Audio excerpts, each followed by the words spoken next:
has been over 1 month since Hurricane Ian made landfall in Florida. And since Hurricane Ian brushed through Florida, a lot of you are now under the assumption that the real estate market in Florida must come crashing down, because who's going to want to move here after seeing the destruction of Hurricane Ian?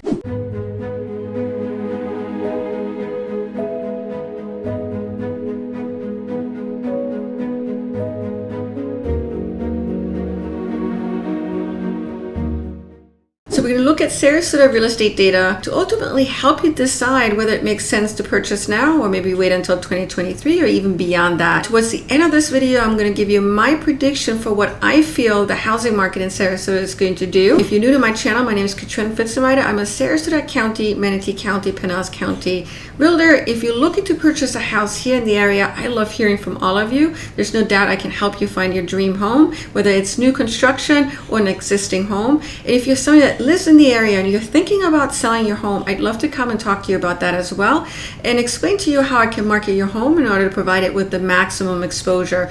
I used to be a marketing professional after all, and so marketing is up my alley. So let's get right into this video. Let's talk about the national housing market and how it's expected to trend into 2023 when it comes to prices. And so let's refer to a Fannie Mae article which was issued 2 weeks ago. And the article is called "The Economy is Expected to Contract Further in 2023 as the Fed Appears Resolved to Tame Inflation."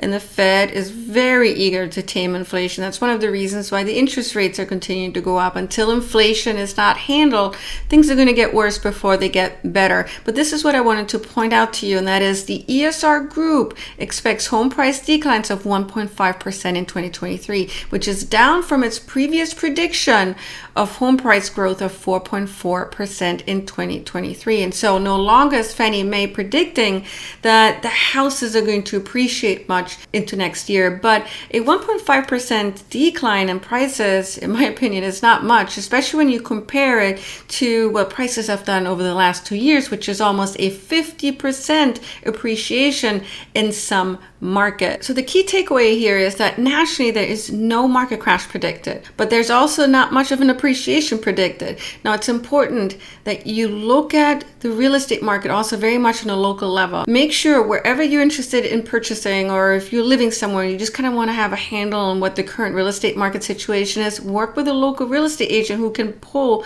trend information for you. They can pull the data to really give you an in-depth view of what's happening in that local market. I'm going to read you a few headlines that I feel are very telling. This one is from Forbes.com. For Florida real estate that survived Hurricane Ian, a price bump awaits. Next one. This is from FloridaRealist.org. Home prices after Ian probably going up. Property prices usually rise after disaster, in part because many impacted residents want to stay. But there's one potential wildcard after Ian, and that is insurance costs. When you see the destruction of Hurricane Ian in places such as Sanibel Island, which is totally wiped out, and so is Fort Myers Beach, and other places around Florida that were badly damaged, especially due to flooding, it is really hard to believe that most people who are badly affected by the flooding are probably going to want to stay around the area. And that is, change is hard. It's much easier to stay where you know everything, including your friends, your way of life. And so the majority of the people that were displaced are probably going to look around the area, at the very least in Southwest Florida. And this is also really based on what happened during other hurricanes. Hurricane Katrina, Harvey, Irma, all these other hurricanes that hit Florida and other parts of the United States, the majority of the people stay. But what happens is they become much choosier. Most of them are going to be very choosy in terms of getting to a safer flood zone, for example. And many of them are probably going to be looking to purchase in places that have never had this type of flooding before. But the key takeaway here is that most likely than not, they're going to stay in Florida, especially in Southwest Florida. All right, let's look at sales information for the Sarasota region. What's been happening in Sarasota specifically as of October 2022. So I'm already in MarketQuest, which is Coldwell Banker's dashboard, data dashboard, and I have Sarasota and single family homes pre-selected. Most of you are going to be interested in single family homes. Let's look at this trend line here, which is a great way to visualize data and what's been happening over time. This blue line here is the average sales price. The green line here is the median sales price. I like looking at the median sales price because it really gives you a good idea what on average you're going to be paying when you're looking for a home here in Sarasota. It's the middle of the pack price. The average sales price, which again is this blue line over here, can be heavily skewed by those very expensive homes that we sell here on occasion. Think $20 to $30 million homes. We don't always sell them, but when we do, it skews the price for that time period. But let's look at the average sales price anyways. It peaked in July of this year. It was $860,000. And then in October, it dropped to $672,000. But a better gauge of what's been happening in terms of prices is the median sales price. And it peaked in July of this year when it was $583,000. Then it dropped. The lowest point was in August, where it was $515,000. But as of August, it started going back up again. September was up $540,000, and then October came out to $550,000. So the prices are trending up again. Now, prices fluctuate throughout the year. It'll be interesting to see what happens throughout the remainder of the year. More to come on that. Let's look at the sales price list price ratio. If it's 100%, sellers are getting 100% of what they're asking for. If it's over, they're getting more. If it's below it, they're getting less. At one point during the craziness, when we had 10 to 20, even 30 potential offers on a home, that's when the prices really went way beyond the list prices, and that's the 103% over here.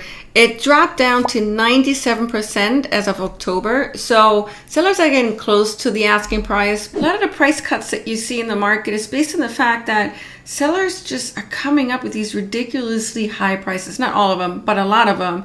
In some cases, the price could be 10 to 20% higher than what it should be based on recent comps, because I do pricing analysis for my buyers all the time.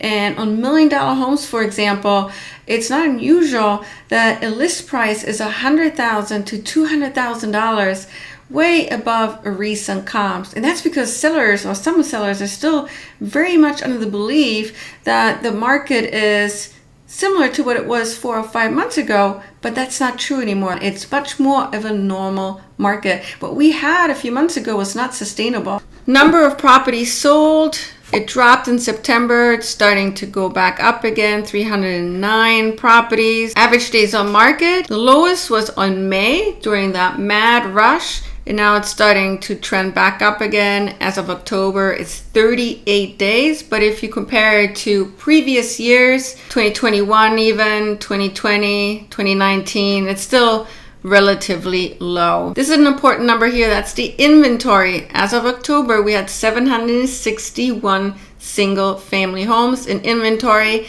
And at one point it peaked, which was in July when it was 885, and as of then started trending back downwards. But even when it peaked in July, if you compare it to say 2020, it was very low. In a healthy market, it should be 6 months, and right now it is barely over 2 months inventory.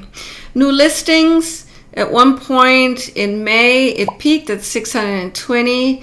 And that's not surprising. And now that the market is stabilizing, see what's happening to the new listings. It started dropping as of July, actually, and now it's at 284 new listings as of October. The lowest number in many years. For the exception of 2020, that was during the shutdown. So you can't even use that as a point of comparison. So this number here, point being, new listings to the market, is scary low. So many of you are wondering, how is it possible that prices cannot be coming down right now? They should be crashing. They should be crashing in Florida. They should be crashing in Sarasota. There's far less buyers now in the market. Transactions are way less. It comes down to supply and demand. Yes, there's less demand, but there's also less supply, and so it equals out. We have far less inventory, there's far less new listings coming to the market, and at one point when there was so much demand, there were 30, 40 different buyers potentially for one home.